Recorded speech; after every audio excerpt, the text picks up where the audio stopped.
Look, rapid fire for you to start with. A couple of quick questions, just so the audience can go, what's this guy all about? So quick questions, here we go. Breakfast or dinner? I'm a breakfast guy. Breakfast guy. Fruit or veg? Veg only. Veg only? Well, I'm not vegetarian, but I can't do fruit. Fruit will kill me. Yeah. Really? Yeah. Okay. Beer or wine?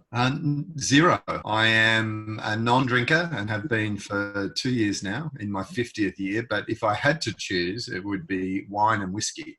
Yes, yes. Would we find you reading a real book, possibly your own, or reading a Kindle?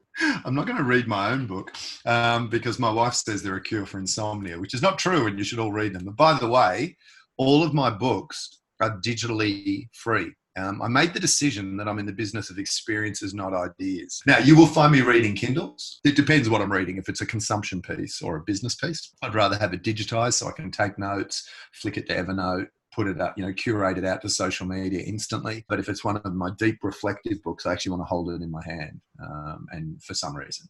Yep, makes sense. All right, we will talk about the book some more, but just to round out the quick fire, which is turning into like semi-quick fire with you, man. Yeah, getting me to shut up, that's your problem. Cats or dogs? Look, I'm a dog person my whole life. Say no more. Just this year, though, I got an appreciation for cats. And I actually can see a cat in my future, which is not something I would have said up till now. I would have said, I would have had a joke, dogs have masters, cats have servants. I would have had all these kind of lines. But what I'm starting to appreciate is the interdependence of a cat. Just that they are a cool cat and they're not needy. That could be fabulous because I'm about to empty nest in the next couple of years. So I'm like, anything that has no demands on me, that could be wicked. Like I could live into that future for sure. Okay.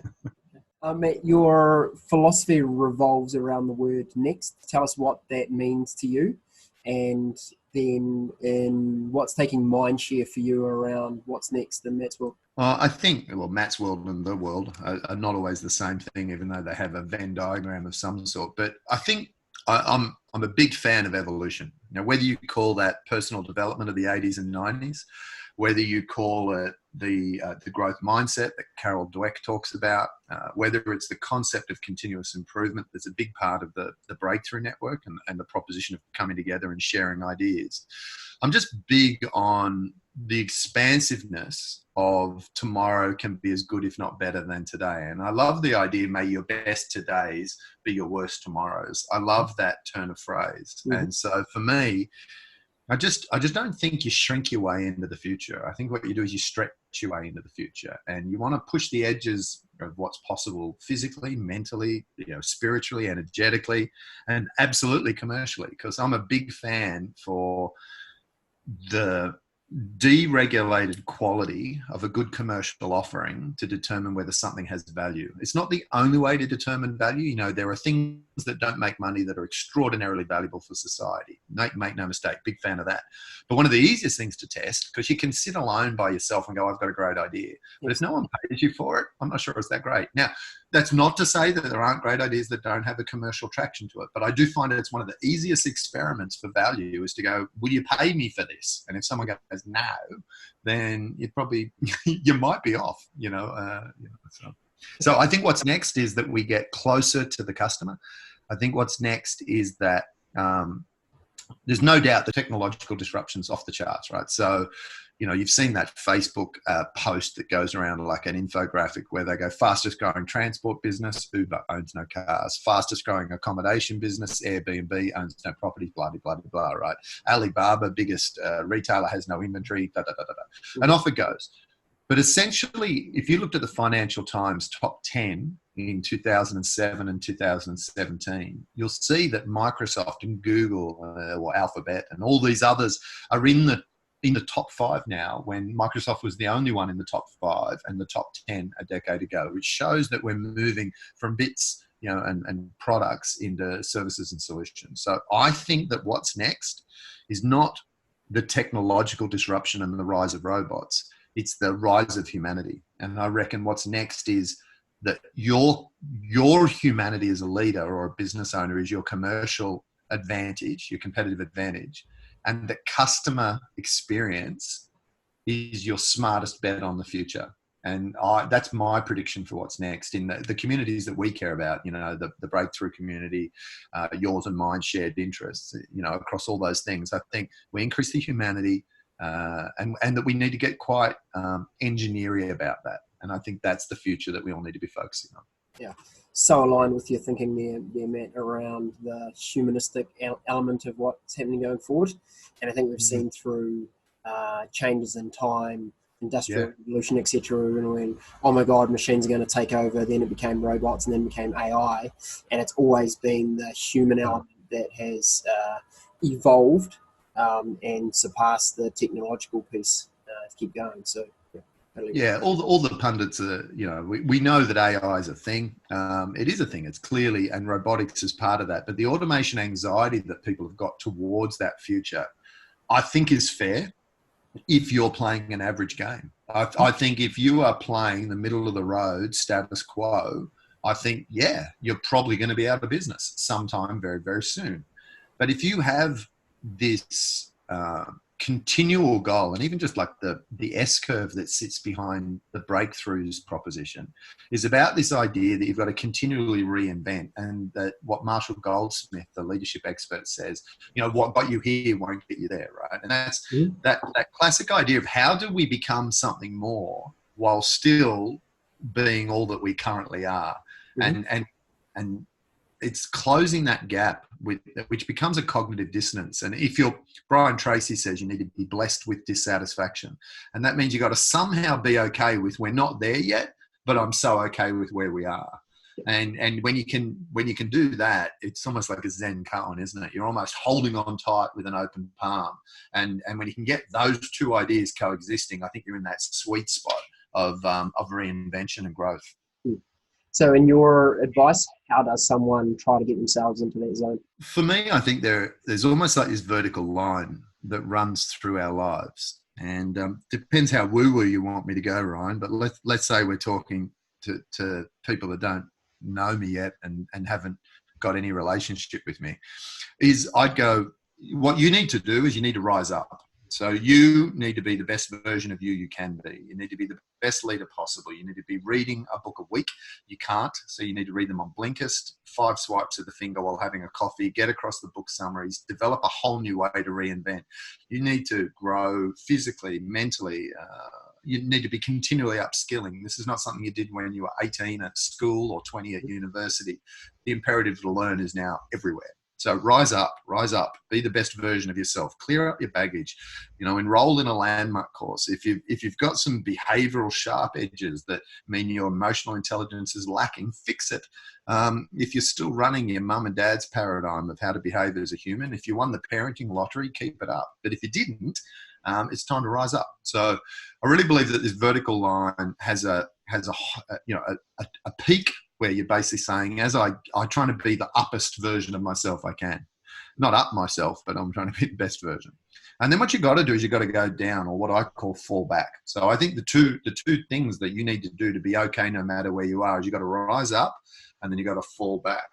And falling back is to not pursue happiness, to not fill the hole inside you with your ambition and drive, but to actually find a peaceful place inside you and create from there. Because we've all worked for that person where your best is not good enough for them. Mm-hmm. And what we're finding, and this is not a millennials issue, this is not a Gen Z issue, this is actually a human issue, is I predict, and it's not my prediction, but I believe it to be true, but I reckon the middle class is gone in 20 years. And I reckon that something like, I'm just trying to remember, who's that Democratic candidate, Andrew, he's the maths geek anyway. He's arguing for this idea called unconditional basic income, which is not a new idea. It's free money for all, $3 US grand a month for everybody, no matter what you do. And then you can earn more money when you work. Because what it does, it creates a consumer society, right? Because they're saying the middle class will go. Now, that may or may not be true. But what I think is those of us who work are not going to be working because we have to. I actually think the grind of society, regardless of the economic engine that happens around it, it's actually going to be easier to live with less in the next 2 decades. By the time autonomous vehicles are on the planet. Now, if you're 60, who cares? But if you're 30 and you're listening to this is really important. Because what it means, I think, is that you need to understand that who you're being to the people who are around you is more important than what you have for them. Because people aren't going to be working for money. Boston Consulting did this thing recently where they identified that high potentials, that's the talented people who work in large organizations, don't work for the same priorities as the average person. So if you said to the average person, why do you work? They go, money and status, right? So give me a promotion and give me more money. Now, make no mistake, the top 5 want money and status, but they're 5th and 4th. They're not the drivers, right? You know, in the war for talent, they're saying that what they need is autonomous learning. So they need to be connected to an environment where they grow, which is not prescriptive regulation courses. You know what I mean? Like the course the accountant or the financial advisor has to do for points. The talented people go, look, we'll tick that box, but we need something else. The second thing that they need is they need individual recognition.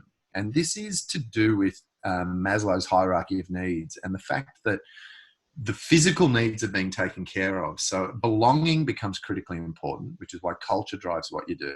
But then what's happening is the self-actualized goal, which sits at the top of Maslow's pyramid, has become even more important. So ironically, it's about recognizing my individual achievement. And that's as simple as employee of the month, right? Like, you know, I just want to point out how awesome you are. And, you know, Ray Kroc figured that out with Macca's, right? Yeah.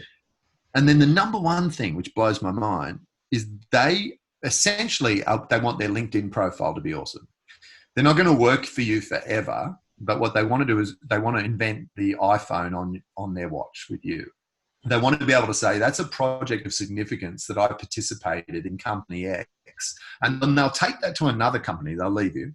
But then what they'll do is they'll come back 4 years later with the knowledge they've generated working in London for a competitor and here and there. And they come back to your business because they have found the inspiration they got from you as a leader, they couldn't get anywhere else. And so it turns out they don't go anywhere else. And if you are cool and you keep that door open, talent will actually circle back. And it's not about possessing your high potentials. It's about engaging them when we're with you and making sure that it was the time of their life. And that doesn't mean it's all fun. It can be hard fun. It can be grit and it can be grind. In fact, some of the best things are on the other side of hard work. You know, this is not baristas on every boardroom. You know, it's not that sort of stuff. You can bootstrap this, but in fact, you can't buy this because it's the essential quality of who you're being as a leader. Mm-hmm. Spot on. Yeah, man, let's talk some of the books you've written. So which of the ones you've written was your favorite book to write? The latest book I've written is a very niche little book. It's a pink book and it's called Think. And it is the book I should have written 15 years ago, but I couldn't. There was something getting in my way. And I know what it is. And I wrote that book in essentially 6 days, but it was, 15 years of thinking to write a book in 6 days. And so it was one of the most pleasurable books to write. Can you share with us what was standing in your way? It was this constellation of issues, but essentially what it was, I was writing for all the wrong reasons. And when I wrote that book, I'd already made the decision that none of my books were digitally free. And so the minute I'd made the decision to open source, because it's essentially, the Pink Book is our most precious piece of the intellectual property that drives the thought leaders community. It is, if I were to have admiration of clever people, and I have a business partner, Peter, very clever man. And what Peter will do is he says, the best thing you've ever done in your life that you may never top again was the pink sheet process of how to think. So the decision to make that free and to open source that to the world and then build out a video series that explained it so that people would never pay us for that intellectual property, but they might pay us to help them implement strategies in that domain. That freed me up, I think. So there's a bunch of other things, but that freed me up. And what I did is I said, well, fine, I'm going to write a book the way I want to. So every chapter has a model. And the rules are you don't put models in books. Well, stuff your publishers. We published it ourselves and made it free. So there is a model in every damn chapter. Yeah. And I was so happy to write the way I wanted rather than fitting someone else's mold. And I think that's one of those truisms for pretty much everything, isn't it? It's like when you're free to be yourself and fully self-express, some of your best work comes out. When you put limits and restrictions around you, I mean, I love a good constraint. I love a good boundary and, a deadline. I love all those sort of things. But some of the bigger limitations, the cognitive ones that we put on ourselves, the energetic ones we put on ourselves about how much work you can do in a day or how many hours you have to sit at a desk. I love some of the stuff you and Mike once shared with me around just some of the strategies to help entrepreneurs get out of the prison that companies become. And how to get liberated from that space. And I think it's essentially when you can shift paradigms, particularly the personal paradigms in your head, that's when everything begins to change. For me, strong at 50, the strongest I've ever been at 50, as opposed to the decline into middle age. I go, yeah, right, it's a paradigm shift. That I don't have to sell books anymore. Well, how great's that? Because I'm not in the $20 business. Instead of trying to withhold content on some side of a payment gate, I get to go to you and everybody at Breakthrough. I go, hey, take everything I've got. If it helps you, rock on. Right. And if I'm in town and you want to come to something, then so be it. And I love that way of being. And I think, bottom line is, I think that's the truth of all business, isn't it now? Is that every client wants to have a sample of what you do in some way. And the idea is not, I don't think it's my philosophy is don't withhold those samples, but actually figure out a way to price the thing that's truly valuable. And for me, inspiration's great.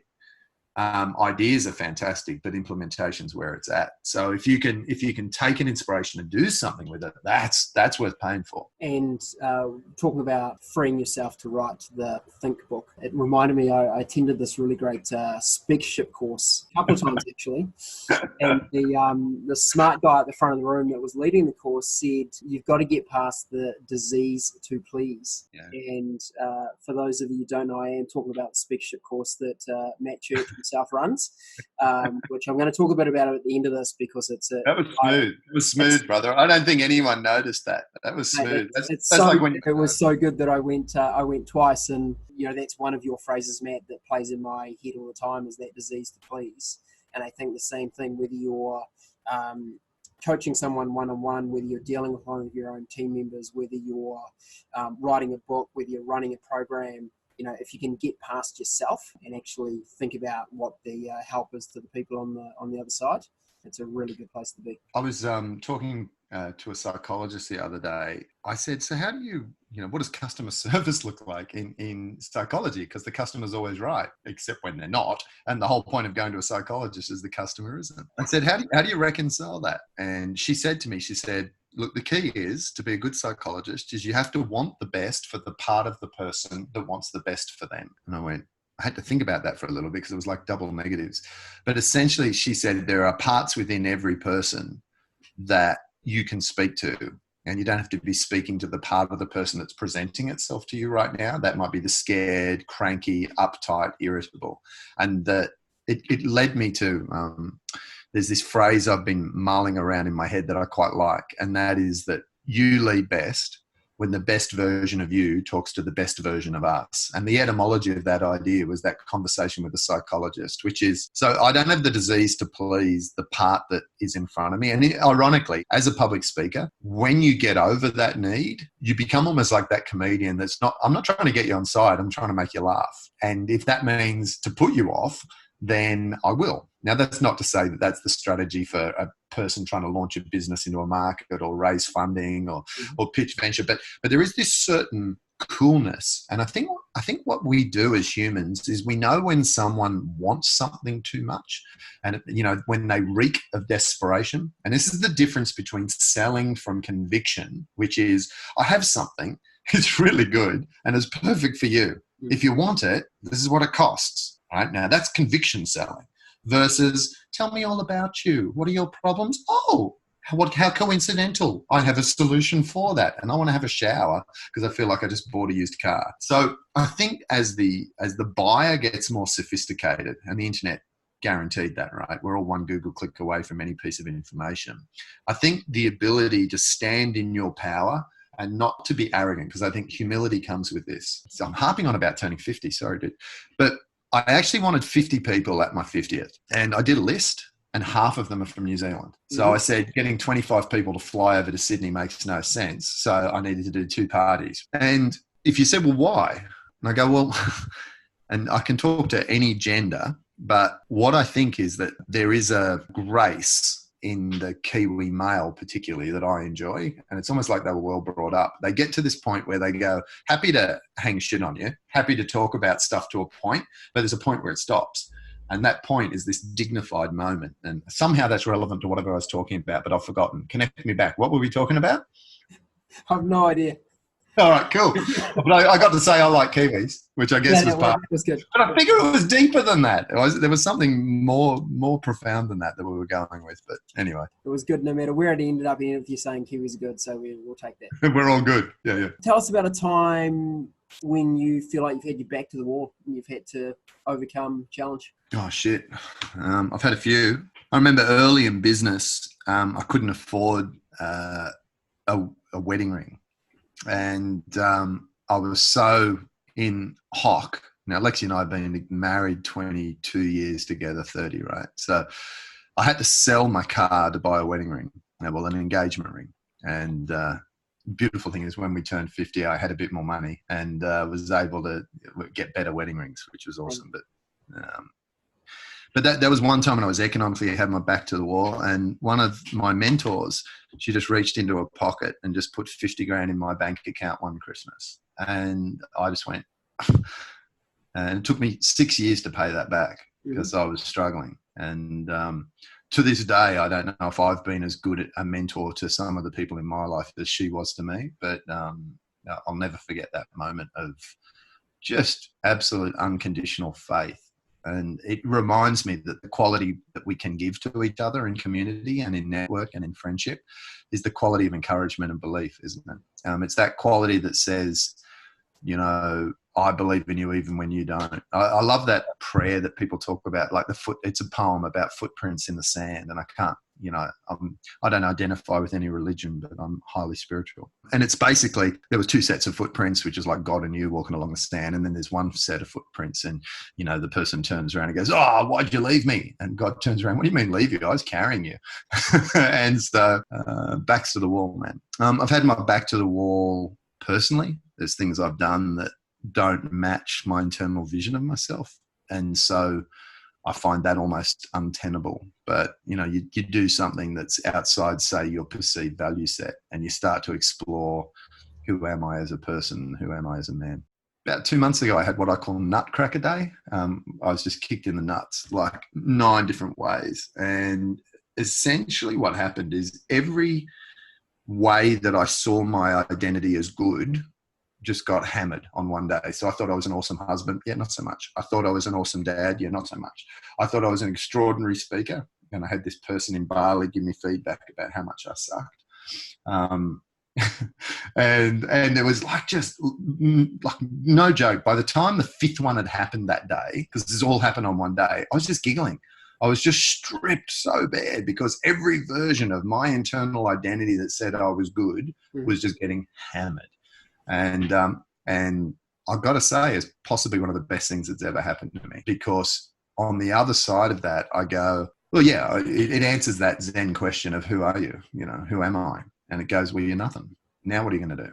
And so I meditated, I continued my practices, I doubled down on things, I quit, you know, all sorts of things. And it's just been this process of shedding that stuff. So I've now come to realize there's this Persian poet called Rumi, and he says the wounds are where God lets the light in. And that's this idea of don't worry about the cracks, don't worry about the things that are going wrong. And in fact, the Buddhists, you know, say that it's through the suffering that you actually learn to get to inner peace, because essentially you've got to disassociate your attachment where A plus B equals C, because it doesn't, and A plus B are irrelevant. But the weird thing is, how do you be equanimous and set goals that drive a business? And I reckon that's the challenge for how you be a mindful leader. That's the challenge for how do you bring conscious leadership or consciousness to leadership in the 21st century. And I love that debate. I love that conversation. I love learning. So I just sit at the feet of masters, and I could rattle off 12 different inspirations that have all helped me through things like Nutcracker Day. So we have plenty of business leaders that listen into this podcast, Matt, and they go, "Oh, I feel you. I totally understand what you're talking about. I just don't know how to get started on that in a work context, and leading my team and helping build culture in my organisation. What's some small steps of progress people could look to take?" Well, first of all, be the best version of yourself, because even if you think you're covering it up, you're not. So you have to be working on you 24/7. I don't care what it is. I don't care if it's praying. I don't care if it's meditating. I don't care if it's exercising, doing triathlons, eating well, trying to be a better parent. It makes no difference, because there's no walls between you at work and you at home. So you just need to be the best version of you possible. Now, that's a lifetime project. Good luck, giddy up. And it's not the thing you were looking for. It's not an easy little thing to do. Look, I think if I can jump in, Matt, I think the insight that's a 24/7 forever is the reality. So often we do I'm going to be really good at being a husband this month. That's my focus, and I've done that. Now I'm going to be really good at exercise this month. I've kind of done that. I'm going to be really conscious around my diet for a month, and then it is about building those habits and the constant things that we do around that. It is daunting to know that the work is never done, but that's the reality, right? Is you do have to be the best version of yourself, not only for yourself but for those around you as well. And it is a constant piece of work, and that's okay. You're the lightning rod in your business, right? So every disruption, every change, every energetic thing is going to come through you as a lightning rod. So don't be rusting on top of the roof. Like, let's get it out of marine grade stainless steel. Let's get it bolted down. Let's put some rubber insulation between you and the roof so that things vibrate. It doesn't affect everyone else. Let's get a ray set up on top of it so you amplify the electricity, and every time there's a disruption, you turn it into power. This is okay. So what can you do? I think that as a leader, you want to start a learning culture. So you want to make sure that you're not only leading, you're actually taking and curating the knowledge and wisdom you're picking up and redistributing it through your people. I love the idea, the premise of a leaderful organization, because I would define whether you're a leader or a manager based on how many leaders there are in your business. So if you're the only leader, you're a manager. And if you're growing other leaders, then you're truly a leader. And I think that every entrepreneur and every business owner needs to develop the disposition of the chairperson, where the chairperson mentors the senior leadership. And you can be an executive chair, that's fine. You can be operational and in it, but you almost want to develop that disposition, because I think what that does is it frees you up from the org chart, and that's got to be a goal, and gets you into mentoring the leaders and developing the capability of leaders. So that's practical. I think if you are still in the operational, managerial org chart stuff, I think whenever you are disappointed in someone, I do an if this then that. And I reckon developing if this then that is probably one of the quickest ways to develop new positive behaviors, right? So let's say, for example, you want to start exercising more. Let's say every day you drop, and Professor Brian Fogg from the Stanford Behavior Influence Clinic has a thing called Tiny Habits. And it's basically if this then that. So if I drop a kid at the bus stop, then go to the gym, right? And you go kid to bus stop, go to gym. That's what happens. And then every time you do a bus stop, because that's part of your day that you don't even need a habit to do. It's just what you do. But if you associate going to the gym with that, and you set up what's called, James Clear in his book Atomic Habits calls it habit stacking, which is basically the same thing that Professor Fogg's identified, which is just associate good behaviors or an ideal behavior. So the if this then that as a leader is, when you're disappointed, respond with kindness, right? That's a powerful habit. It's a powerful habit that will have a huge impact on culture.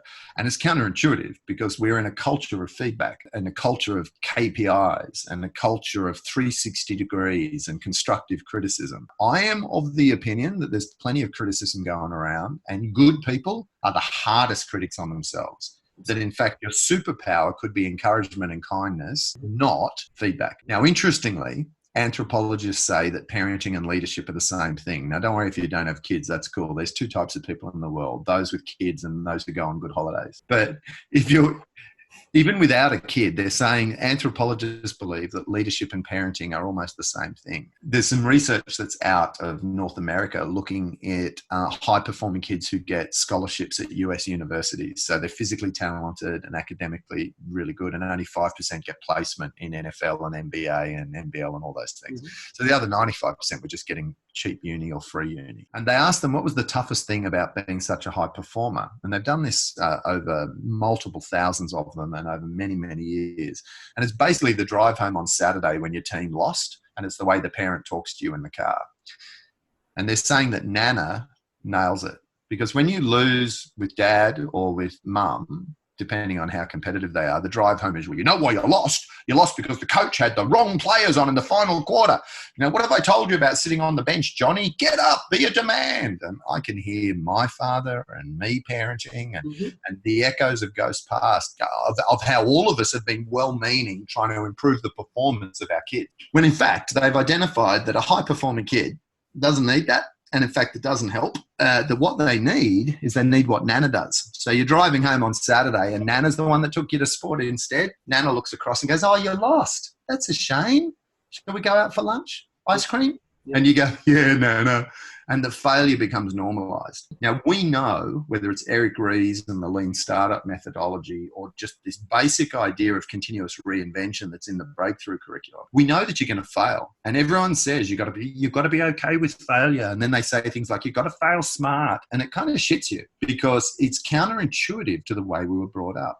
But in fact, normalizing failure as learning could be, and the way a leader does it, is next time you're disappointed, don't give them feedback. Give them kindness. Now, I can be prescriptive around that, but I can't define what kindness is for you.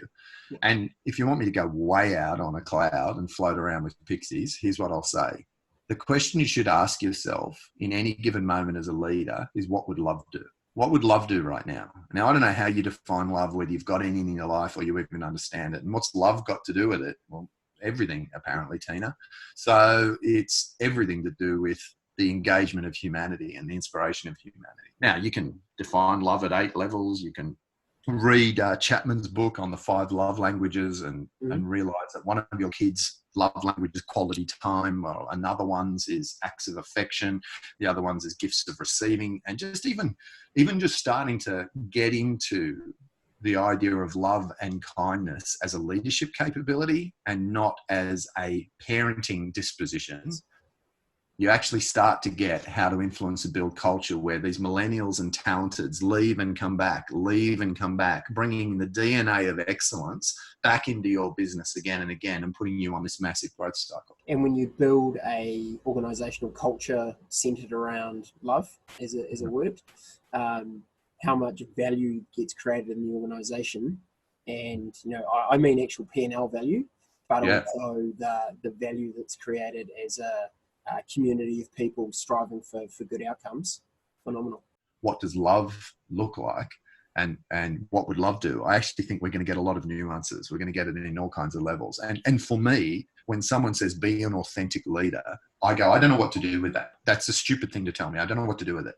But if you said in every moment, ask yourself what would love do and start to get good at the nuances of love, then I think what you'd start to do is you'd notice your leadership effectiveness would go through the roof. Now, that's kind of 2 ideas, right? Be the best version of yourself and ask yourself what would love do. And when you're disappointed, respond with kindness. That's the first thing love does. Quality, Matt. Love it. Let's talk a little bit about speakership. It's certainly one of the things that you're well known for and most famous for. As I mentioned earlier, I've had the pleasure of joining you on a couple of your speakership programs. Not only an attempt, but a real outcome to improve what I do from the front of the room. Tell us, where did your journey into speaking begin? My journey is almost irrelevant, but the answer to it is I was a 17-year-old black belt who wanted to teach kids martial arts. And I had to go to a fitness course. These teachers were amazing. And I saw the quality of a teacher to inspire change, because who I was going into that course and who I was coming out of it in 6 days, I've got to say, I feel like I was a completely different person. Now, did they do that to me? No. The teacher appears when the student's ready, right? So you've got to have this appetite to want to grow. But I looked at what they did for others and I said to myself, well, if I could do that for the rest of my life, then I'm good. Because it's what drew me to wanting to be a martial arts instructor. My journey into speakership was this idea that there is this leveraged way to influence that is very respectful. I don't think you do things to an audience, and I think a lot of people think you do. You don't. What you do is you pick a state and you work on yourself, and then you present that state to the room with the message around it. And that essentially is like a tuning fork. The room resonates up to the note you're setting or not. And For me, James Hume, who was the presidential speechwriter for Ronald Reagan, he said that speakership is leadership, and that every time you speak in public, you're auditioning for a leadership position. I love the fact that you should just speak. You should speak in public. It's the ultimate fast-track personal development course, and because you just can't bullshit an audience. And I think the thought that you can is what makes people disingenuous on stage. But so I love it from a talent engagement point of view. One of the smartest things you can do is put yourself in front of your business and go, this is what we stand for here. And if that's something you want, we'd love to do business together. And for me, it's really the ultimate speech that converts clients. It's a speech in 3 parts. It goes, here is who we are. That's 10 minutes. Here is what we do. That's 10 minutes. And who we serve. Here's what we do and who we serve. And then you spend 10 minutes going, and if that's you, then let's dance. And so you actually structure your presentation in 3 parts, as opposed to putting up PowerPoint slides and talking to them, insulting the audience and putting them to sleep. This is who we are. This is what we stand for. This is who we work with and what we do. And if that's you, let's dance. And you do 10 minute, 10 minute, 10 minute. Conversion done. Now, if they don't want to buy off you, perfect. You don't want them as customers. Don't speak for everyone in the room. It goes back to your disease to please thing. Mm-hmm. Speak to the people in the room who understand the language you're speaking. That makes sense. A lot. Would you agree that speakers are made, not born? I believe in the inherent value and dignity of every soul. And subsequently, I think we can learn anything from anyone if we can shut up, get rid of our bias, sit and listen, right? So it's ironic to be talking about a speaking course, but this idea of encounter, where I get to encounter the quality of who you are in conversation. I mean, you're in service so much in this. I know you, and there's so much you could be adding to this conversation, but you're allowing it to flow one way from me, which is very generous of you, Mr. Castle. But in that deep encounter with another, I think you can have profound moments. Profound moments in life. There's a Chilean Nobel laureate poet who talks about it's great to have the company of brothers, but it's actually affirming to have the company of strangers. So I don't know if you've ever gone traveling by yourself and just talked to a whole bunch of strangers and never see them again, but it was this extraordinary intimacy with a waiter or a taxi driver for just 5 minutes. And based on that, I think everybody has a story to tell. What I think is that nearly, for some reason, if you say, well, what stops everybody sharing their stories? I go, well, maybe they don't have an imperative to.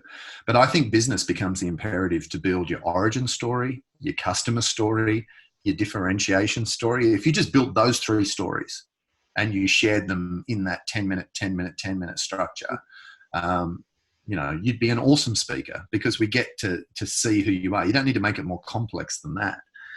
And so, yeah, everybody has something to say. So speakers are both born and can be made. And the made part is you've just got to put down the stories you have around what speaking looks like. Pretty much everybody I've ever helped speak who doesn't do a lot of it, the first time they speak, they develop this speaker voice. And the speaker voice is they talk, I don't know where it is. It's like high school taught them. They're so cool, like sitting down with a bottle of wine or a coffee, just having a chat. You're like, oh, you're awesome. You're interesting. This is amazing. And then you put them behind a lectern with PowerPoint. And you go, who are you? Yeah. You're not who I was just talking to.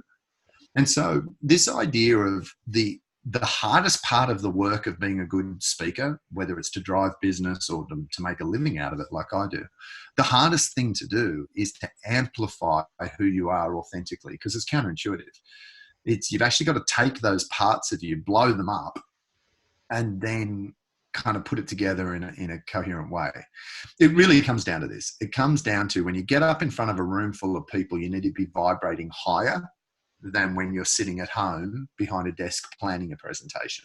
And the gap between planning it on PowerPoint behind a computer and delivering it to 200 people in a room is what makes you suck as a speaker. Mm-hmm. So in any work I try to do is trying to get you to understand how to move up that gap, how to move from behind the computer with a PowerPoint slide to in front of 200 people and be awesome. But it works from the boardroom to the ballroom, from the cafe to the conference room. And it's just about knowing how to meet the situation with the right sort of vibration level. And I know that sounds weird, but it's what level is your message vibrating at? What message are you vibrating at? Like, are you sitting there going, I'm not good enough. Oh my God, I'm a terrible speaker. Oh, they're going to see me sweating. Oh shit, I'm 5 kilo overweight. Because all of that when I say you're vibrating low, that's you vibrating in little I. Yep. And you and I know the journey is a journey of pronouns, right? It's to move from I to you to we. And when you can get into a we state, I think leadership is more effective. And clearly speakership, which is leadership in the action of speaking in public, becomes more effective. In fact, I can just get any one of your staff to tick every time you use a pronoun in 3 columns. Just put I in one column, you in another column, and we in another column. Next time you speak, get one of your staff to put a tick every time you say I, you, we. And if your we ratio far outweighs your you and I ratio, if it looks like, a triangle on its side or whatever that would be, or a tipped over the... Yeah. Well done, son. Thank you.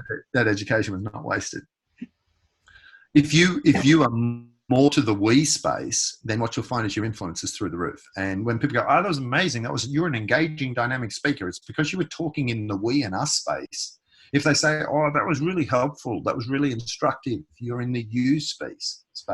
Now, if you've done something amazing, like you've climbed a mountain with a broken leg and a toothpick and 1 Mars bar, then tell us your I story.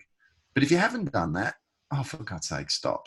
And in fact, everyone says, no, we just want to hear your story. They're lying. They don't want to hear your story. They want to hear how your story affirms the possibility for them. And there's some of the things. So, yeah, speakers are made and they're born. Yes. Who has been a speaker that you admire, whether it be past or present? I have a favourite Kiwi speaker, and she is possibly one of my favourite speakers at the moment. Her name is Lisa O'Neill. And if anybody's running a conference in New Zealand or the world and they haven't got her speaking, they should. She's amazing. Basically because she's a master of state and her fundamental presentation is around encouragement. And what I love about it is no one goes, oh, that's good, a female speaker. They just go, she's a great speaker. Who cares? Who cares? It's irrelevant. And shouldn't we be at that point? Shouldn't we? Of course. But anyway, so fantastic speaker. I am in love with the speakers whom are kind of beyond what I can do at the moment. So like an Eckhart Tolle. Now, not everybody wants to listen to Eckhart because he sits in a chair and has a funny accent and is an odd little man.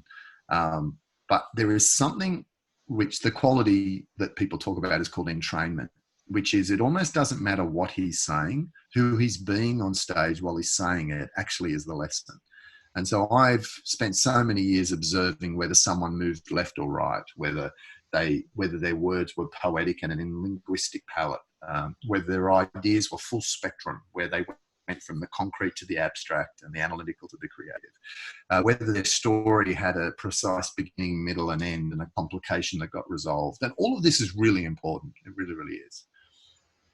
But where I'm at now is I'm now looking for something else, which is, and I think that all of our development as speakers or as leaders or as humans should be iterative and inclusive. Like I'm a big fan of evolution. What you learned in year 7, if it was good, you're still using it today, no matter how old you are. Mm-hmm. What you learnt when you were 13, you've carried forward. So I love this idea of evolution. And so I still believe in all of those stage mechanics, teach them and think they're important. And I'm really excited by this idea of who you're being on stage. And I think we've all seen someone who breaks the rules of public speaking. We've all seen them, but is deeply compelling. Yes.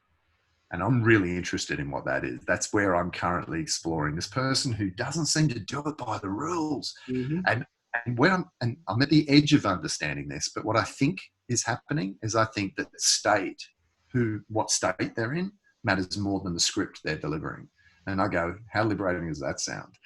So I'm somewhere between holding on to the person who needs just to get their slides together and reaching up to these people that are doing this and trying to bridge the conduit between that. And I think that's the goal of a good teacher, isn't it? To be the bridge between all levels of understanding and awareness. Absolutely. when you feel you have further clarification on what it is that allows people that don't seem to be following the structure and the script and the best known practices, and yet still can compel an audience, when you unlock that and unpack it, when you figure it out, let us know. That might be the secret. That's going to be like the Scientology thing. That'll be the secret seventh ring where we all find out something else. Who knows? Yeah, I love it.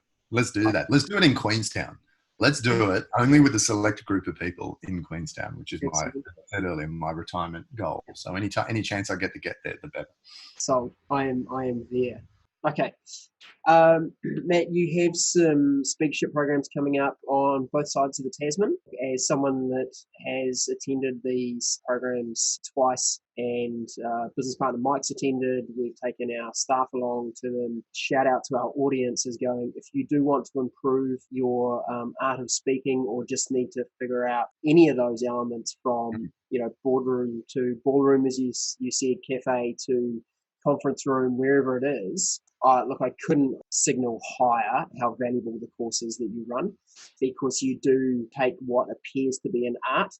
When you see someone on stage, you're like, wow, they were so good. You have such a brilliant ability to unpack. Here's what happened. These are some things you can look at. This is how you start with a pink sheet. This is how you unpack your ideas. This is how you engage an audience right from the start.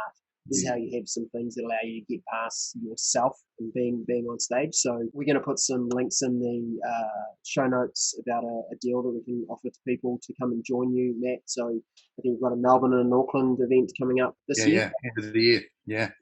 So we'll put some details around those in a deal for people to come and carry over. But look, as far as personal endorsement goes, absolutely I'm trying to go, is that the best training I've done? It must be close to it. It's really well, the fact that you run some, brother, that makes it awesome.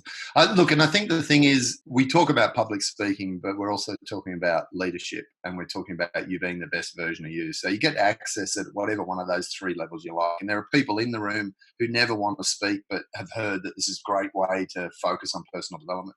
We've got people who want to be better leaders, but are sick of doing leadership courses where they learn about vision. So they like talk about leadership in action. And then there are people who deliberately just want to be better at speaking in public. And I try to hit all three of those needs. But brother, your endorsement is amazing. Give my love to Mike and everybody else. I know we've had your family through as well, and so it's a privilege to do this. And I hope that by doing it in Auckland, making it a nice little express 2-day one, that I get the chance to work with some Kiwi brothers and sisters. Thanks, man. Super. Hey, look, final question for you. Yeah. Not a lot matters in life, but what matters a lot. What matters to you? The truth. I think the cliche that the truth will set you free is a cliche for a reason. I think it's one of those prevailing ideas. And I think that there are relative truths. And if you've lived on this planet for more than a couple of years, you get a relative truth, right? Which is something you thought was true in the past no longer is. And then there's absolute truth. And I think there are very few absolute truths, which is at the heart of this question you're even asking, where you're going, what is the absolute truth? And I go, all I can say is truth is. And I don't mean to be all out on a cloud, but what it means to me is I'm very, very careful of dogma. I'm very, very careful of institutional thinking. And I'm very, very careful of ideology, because I have been the proponent and the receiver of all of those things, and they were relatively true. So they were relatively true at a time in a context. And I think as we get ready for the future, we've got to be able to shift from those relative truths, which we call paradigms and beliefs, and we've actually got to get to the absolute truths, which are the things that you viscerally feel. And there's not that many of them. So it's a good question. It's a great question. Good question, and it was a suitably Matt answer. I don't know what that means, but I'm going to take it as a good thing. I think it means that your dedication and pursuit to understanding through the course of your life has definitely allowed you to assess things at a higher plane than most of us do. and I'm not blowing smoke here, Matt. It's just it's an observation, and it's part of why I thoroughly enjoy spending time with you when I get the opportunity.